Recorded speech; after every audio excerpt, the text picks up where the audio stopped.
Life time in prison, life time disqualification का मामला, ये जो जजमेंट है ये इतनी कमजोर जजमेंट है। और आज भी इस पे कुछ सवालात अदालत ने पूछे कि आप अगर मर्डर कर दें, आप अगर सेक्सुअल असॉल्ट कर लें, अगर आपकी जो सजा है वो खत्म हो जाती है, उसके बाद आपकी डिस्क्वालिफिकेशन कम है, और अगर अदालत ये नहीं कहे कि आपने एक किसी केस में या एक सिचुएशन में आपने बदनीयती की, या आप सादिक नहीं थे, आप अमीन नहीं थे, वो एक तरह से आपको एक सर्टिफिकेट दे दे कि हमने डिक्लेयर कर दिया कि आप एज अ पर्सन सादिक और अमीन नहीं है और आप हमेशा के लिए इलेक्शन नहीं लड़ सकते। मेरा ख्याल है ये एक इस कदर इनजस्टिस और जूरिस्प्रूडेंशियली मजाक है कि इसको खत्म होना चाहिए। अगर ये नवाज शरीफ साहब को फायदा देती है तो फिर भी सही बात है, उनको फायदा होना चाहिए, क्योंकि ये जजमेंट ही एक मजाक है।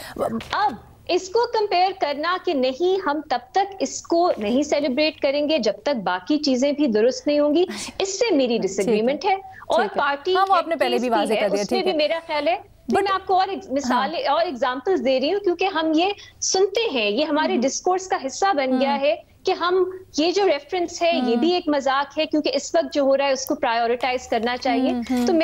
मेरी नजर में ये दो मामलात हैं कि इनजस्टिस को जो है वो खत्म होना चाहिए और उसको सेलिब्रेट करना चाहिए, लेकिन इस वक्त जो इनजस्टिस हो रही है उसको भी पॉइंट आउट करके कंडेम करना चाहिए, क्योंकि ऐसा ना हो कि फिर कुछ साल बाद हम यहीं पे हो कि इस तरह के जो केसेस आज गलत बन रहे हैं उस पे रिवर्सल कोई आए, पॉलिसी जिनकी तरफ से आता है, फिर हम वही कानूनी तौर पर भी खालिस्तान मुझे होना चाहिए। बिल्कुल सही आपका पॉइंट आ गया, लेकिन मुझे ये जरा समझाइएगा कि वाकई में कानूनी तौर पर इसकी वाज़ेह तौर पर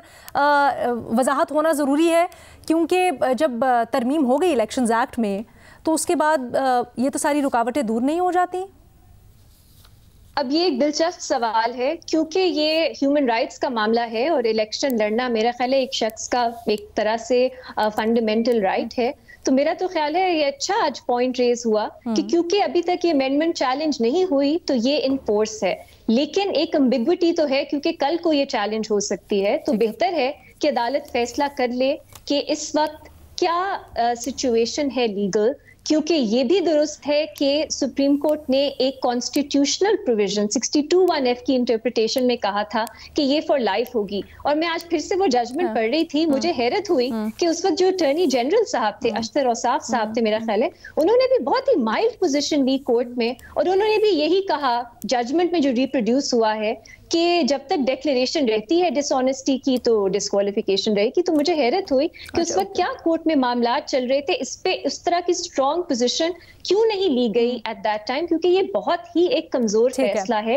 लीगली। लेकिन क्योंकि एक आइन को इंटरप्रेट किया गया है, अब सुप्रीम कोर्ट इसको किस तरह देखती है, क्या वो 5 रुकनी बेंच था मेरा ख्याल है, तो क्या अब 7 रुकनी बेंच बनता है, क्या वो उसको फिर से देख सकते हैं इस मामले को। तो ये दिलचस्प चीज है, लेकिन मेरी राय, क्योंकि मैंने फिर से आज ये जजमेंट पढ़ी और मैं काफी अरसे से सोच रही थी, ये बहुत ही एक मजाक है ये जजमेंट, और इसको ओवरटर्न किसी ना किसी तरह होना चाहिए। क्योंकि ये सेंस नहीं बनती कि आप अदालत सुप्रीम कोर्ट विदाउट ट्रायल एक शख्स को डिक्लेयर कर दे कि वो सादिक अमीन नहीं है और वो जिंदगी भर के लिए इलेक्शन न लड़ सके। ठीक है।